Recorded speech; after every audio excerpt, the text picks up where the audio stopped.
Olá, seja muito bem-vindo mais uma vez. É muito bom estar em sua companhia. E a partir de agora, você acompanha comigo as notícias do Brasil e do mundo. E olha só, eu começo essa edição falando de economia e, aliás, com uma boa notícia. Isso porque o Brasil encerrou o ano de 2022 com a menor taxa de desemprego desde 2015. Segundo o IBGE, as perdas com a pandemia foram totalmente recuperadas pelo mercado de trabalho brasileiro. A taxa de desemprego no Brasil caiu para 7,9% no trimestre imóvel de outubro a dezembro de 2022, segundo a Pesquisa Nacional por Amostra de Domicílios Contínua. Essa é a menor taxa para o mesmo trimestre de referência desde 2014, quando foi de 6,6%. Além disso, o IBGE divulgou a taxa média anual de desemprego para o ano de 2022, que foi de 9,3%. Esse também é o menor patamar médio anual desde 2015. E a população desocupada chegou a 8.600.000 pessoas no trimestre encerrado em dezembro. Trata-se de um recuo de 9,4% contra o trimestre terminado em setembro, ou 888 mil pessoas a menos entre os desocupados. Para o IBGE, são classificadas como desocupadas as pessoas sem trabalho, mas que geram rendimentos para o domicílio. O contingente médio anual da população ocupada, aquela que exerce atividade profissional formal ou informal, também cresceu 7,4% em comparação com 2021. Um incremento de mais 6.700.000 pessoas, chegando a 98 milhões de trabalhadores. Mas o país atingiu um número recorde de empregados sem carteira assinada, 12.900.000 trabalhadores nesta condição de informalidade, cerca de 1.700.000 a mais que em 2021, o que representa um aumento de 14,9%. E ainda falando de economia, com a volta da cobrança dos impostos federais nos combustíveis, que aconteceu nesta semana, o governo projeta uma arrecadação bilionária até o final deste ano. A mudança fará com que a cobrança do PIS/COFINS e da CID sobre a gasolina seja de 47 centavos por litro. Contudo, a Petrobras anunciou uma redução no valor para as distribuidoras.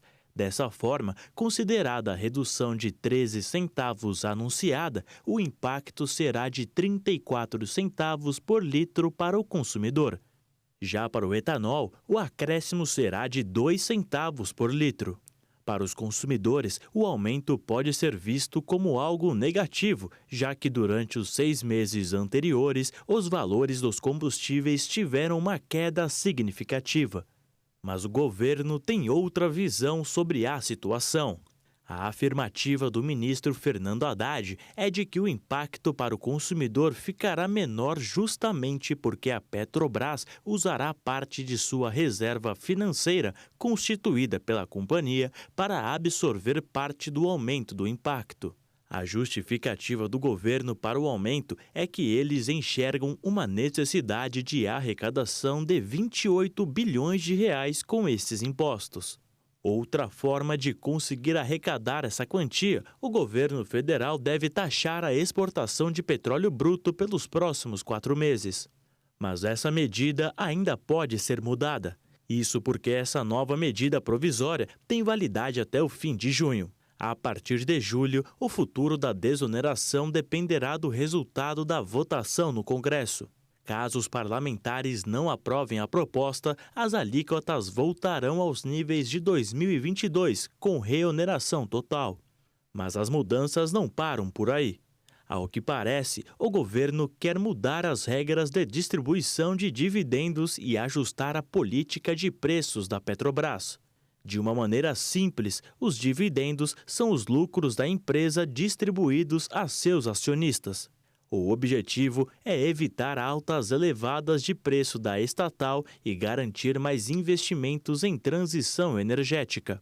Mas, para o mercado financeiro, as propostas foram mal recebidas. Caso isso aconteça, o anúncio pode afastar os investidores das ações da petroleira e, assim, derrubar o valor da empresa na Bolsa de Valores. Ao que parece, o governo começou com mais dificuldades do que o esperado, com uma oposição forte em boa parte da população. E a fila de espera para concessão de aposentadorias e outros benefícios do INSS aumentou 13% no começo do ano. Essa alta foi registrada entre dezembro do ano passado e janeiro de 2023. A presidência usa um sistema de inteligência artificial para analisar parte dos pedidos, só que mais de 1.200.000 solicitações ficaram sem respostas. Em dezembro do ano passado, 732.987 brasileiros entraram com pedido de benefício na Previdência Social. Em janeiro deste ano, mais de 815.000 pessoas. E a cada mês, milhares e milhares de trabalhadores se somam a esses que já estão esperando. Um levantamento do Instituto Brasileiro de Direito Previdenciário revela que o Brasil fechou janeiro com 1.230.000 pedidos parados há mais de 45 dias no INSS, um aumento de 13% em relação ao mês anterior. Segundo o Instituto Brasileiro de Direito Previdenciário, faltam servidores públicos, estrutura nas agências do INSS para atender toda a demanda, além de ter que haver agendamento e realizar todo um pré-requisito para ser atendido na agência. E quase todos os dias, os assegurados enfrentam problemas com a queda de sistema. Então, esse conjunto de adversidades acaba ocasionando uma fila enorme. E a gente fala de saúde agora. A Anvisa decidiu que o uso de máscaras em aviões e aeroportos não é mais obrigatório. Os procedimentos nos embarques nos aeroportos agora vão ser mudados. A decisão da Agência Nacional de Vigilância Sanitária, que desobriga o uso de máscaras em aviões e aeroportos no Brasil, foi tomada pela maioria dos diretores. Na reunião, o presidente da Anvisa fez uma relação entre o uso de máscaras e do cinto de segurança, para reforçar a importância da proteção facial. E também lembrou que ela envolve a prevenção para terceiros. Mesmo assim, a diretoria votou contra a permanência da obrigatoriedade em voos. O Conselho Federal de Medicina fez o pedido à Anvisa para que o uso obrigatório de máscaras fosse suspenso durante as viagens. A solicitação se baseou em uma revisão de estudos internacionais, que concluíram que a proteção facial não teria impacto significativo. De acordo com as orientações gerais da Organização Mundial de Saúde, revisadas no último mês, as máscaras são recomendadas para qualquer pessoa em espaço lotado, fechado ou mal ventilado. E ainda falando de saúde, a Anvisa também autorizou o ensaio clínico da vacina tetravalente contra a influenza. O objetivo é avaliar a segurança e a eficácia na resposta de imunização. A Agência Nacional de Vigilância Sanitária autorizou o início do ensaio clínico da fase 3 da vacina tetravalente contra a gripe, produzida pelo Instituto Butantan. Nas campanhas do Programa Nacional de Vacinação do Ministério da Saúde, já é usada a vacina trivalente contra a influenza do mesmo Instituto Butantan. No ano passado, foram distribuídas 80 milhões de doses. A vacina é composta pelo vírus influenza fragmentado e inativado, contendo a cepa A, tipos H1N1 e H3N2, e a cepa da linhagem B. O Butantan quer agora uma vacina nos moldes das que já são usadas na rede privada, com 2 cepas de influenza A e outras 2 de influenza B na mesma formulação. Segundo a Anvisa, o processo de produção da vacina tetravalente é semelhante ao da trivalente. O estudo atual da vacina tetravalente pretende incluir cerca de 7 mil participantes em São Paulo, Minas Gerais, Rio Grande do Sul, Ceará, Sergipe e Pernambuco. Esta última fase da pesquisa, antes do pedido de registro na Anvisa, deve durar 12 meses, podendo ser prorrogada.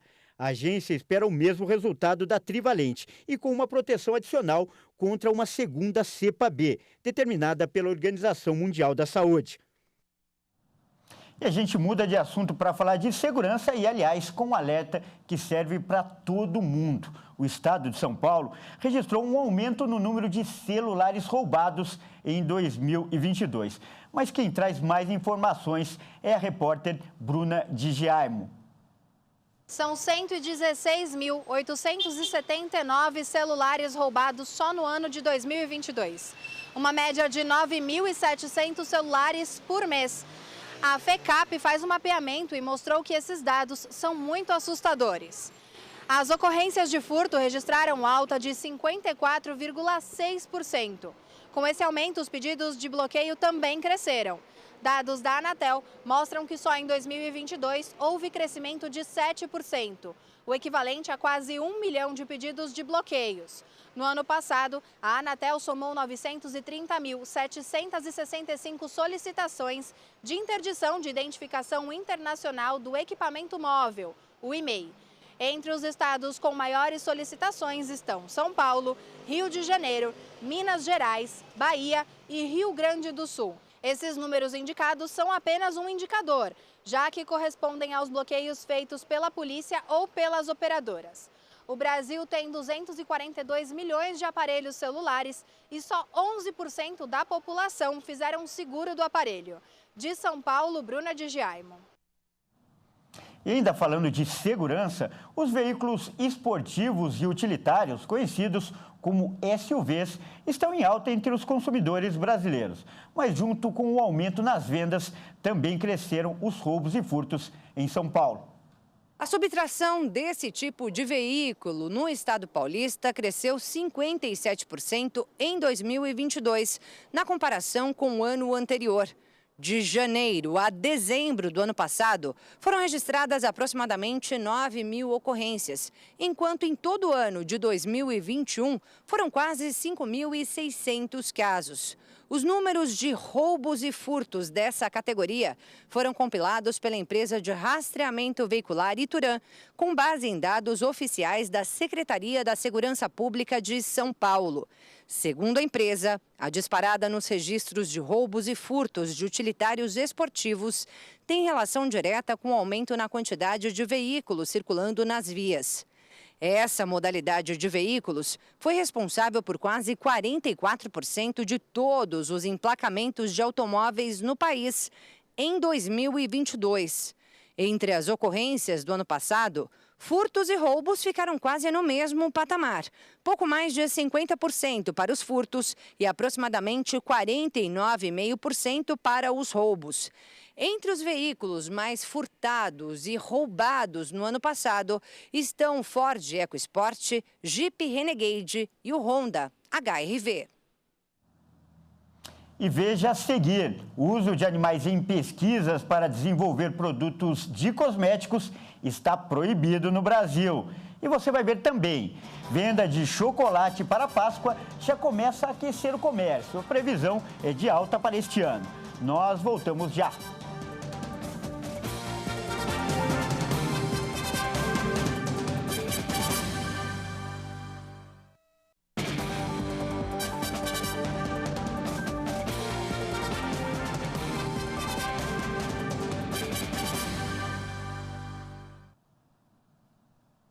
Olá, mais uma vez seja muito bem-vindo. Nós estamos de volta com o segundo bloco e mais notícias do Brasil e do mundo para você.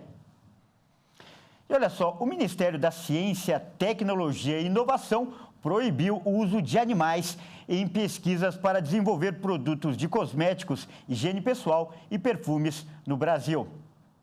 Agora se torna obrigatório o uso de métodos alternativos reconhecidos pelo CONSEA na resolução normativa e suas eventuais atualizações, que precisarão ter sua confiabilidade e relevância comprovadas em processos de desenvolvimento, pré-validação, validação e revisão por especialistas. O texto também proíbe o uso dos animais para testes de controle de qualidade, mas permite que os seres humanos façam parte do desenvolvimento. O órgão ressalta que essa resolução tem finalidade de harmonizar a utilização de animais no setor, mantendo a convergência aos padrões internacionais, mas que a competência regulatória cabe a outros entes e órgãos públicos. A proibição de experimentos com animais é uma demanda antiga de organizações que lutam pela proteção dos direitos dos bichos. Em 2013, o método foi banido na Europa e, atualmente, todos os 27 países da União Europeia também não fazem mais. Agora, o Brasil se junta a esse grupo. Em dezembro, o Senado aprovou o projeto que trata do tema e proíbe o uso de animais em pesquisas e testes para a produção de cosméticos. Mas, como o texto foi alterado no Senado, voltou à Câmara dos Deputados para nova análise. Se aprovada, a medida do governo Lula vai se tornar lei. E vamos com as notícias internacionais. O número de mortes no Japão aumentou 8,9% em 2022, na comparação com o ano anterior. A alta foi influenciada pela pandemia de Covid-19 e também por um processo de envelhecimento da população. Um recorde de mais de 1.582.000 pessoas, incluindo estrangeiros que vivem no Japão e cidadãos japoneses que vivem no exterior, morreram no ano passado, de acordo com dados preliminares divulgados pelo Ministério da Saúde, Trabalho e Bem-Estar. Um grande número de pessoas morreu após ser infectado com Covid. O Japão relatou cerca de 72.000 mortes relacionadas ao novo coronavírus desde a declaração da pandemia em março de 2020. Mas o motivo subjacente é o envelhecimento da sociedade, com uma estimativa do governo divulgada no mês passado mostrando que 29% da população tem 65 anos ou mais. O declínio da natalidade acende um alerta vermelho para o país, pois geralmente leva a uma futura escassez de mão de obra e de contribuintes, prejudicando tanto a economia quanto as finanças públicas. E cientistas americanos informaram que o gelo marinho da Antártida diminuiu nas últimas semanas e atingiu sua menor extensão em 45 anos. O Centro Nacional de Dados de Gelo e Neve, da Universidade de Colorado, informou que o gelo marinho antártico diminuiu para 1,79 milhão de quilômetros quadrados em 21 de fevereiro.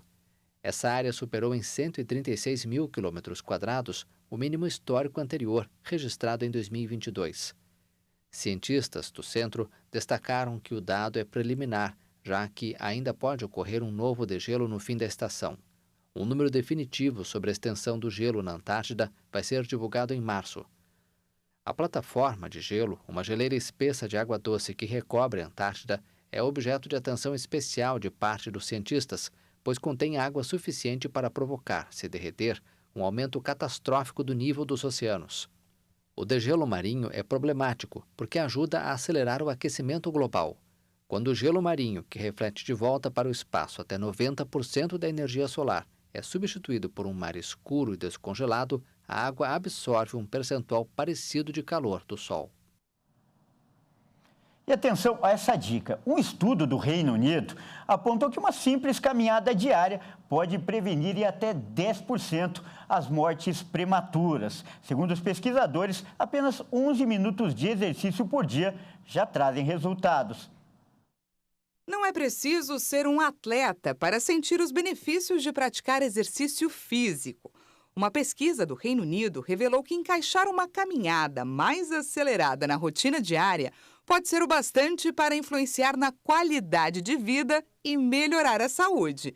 O estudo descobriu que se todo mundo fizesse apenas 11 minutos de atividade física por dia, ou 75 minutos por semana, 1 em cada 10 mortes prematuras poderia ser evitada.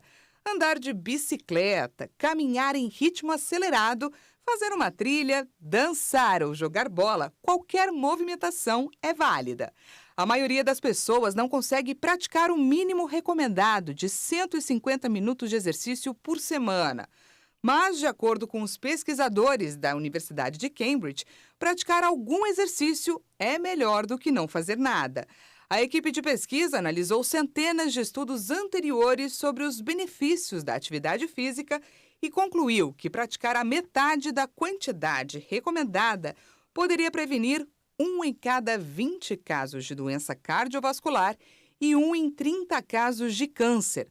Praticar 11 minutinhos de exercício é suficiente para reduzir o risco de desenvolver doenças cardíacas e derrames em 17%.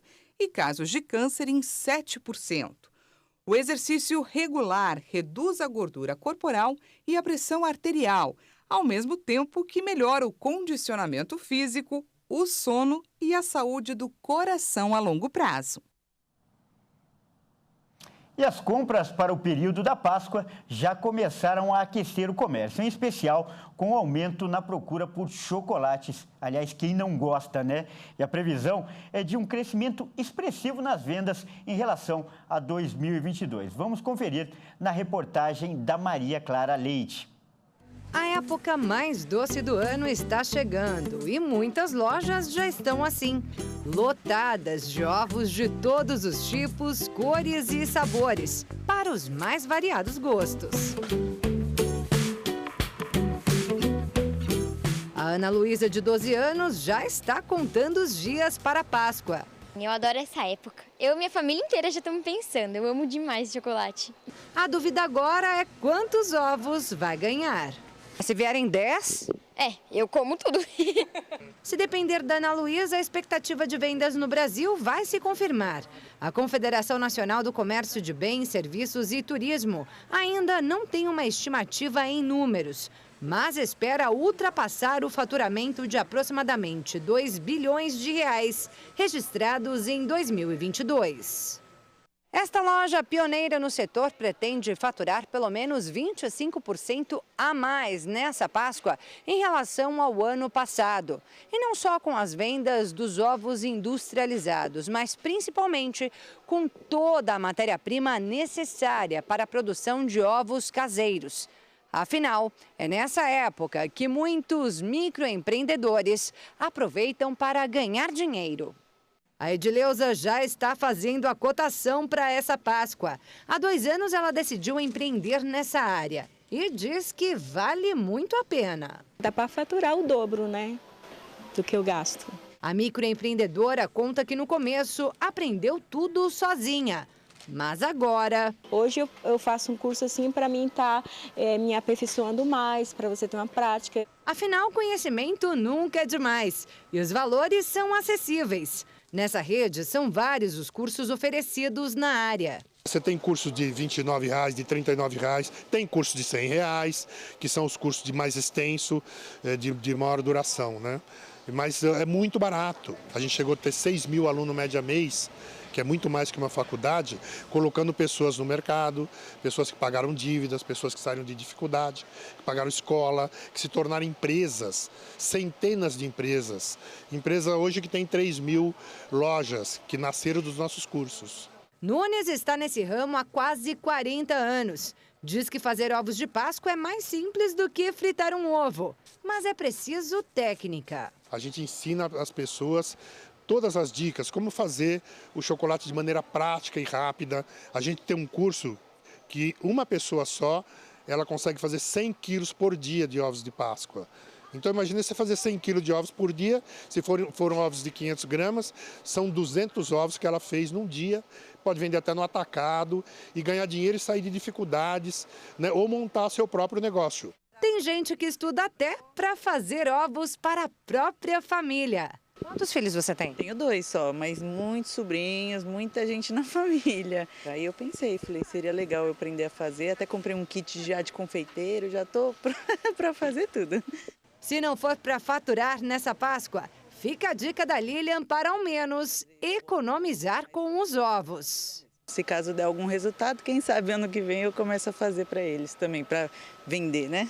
Para saber mais sobre os cursos citados na reportagem, acesse a nossa página no Instagram, @jornalismohittv.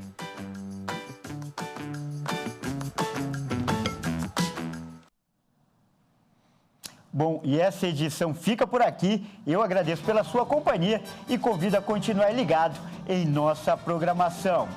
Até mais!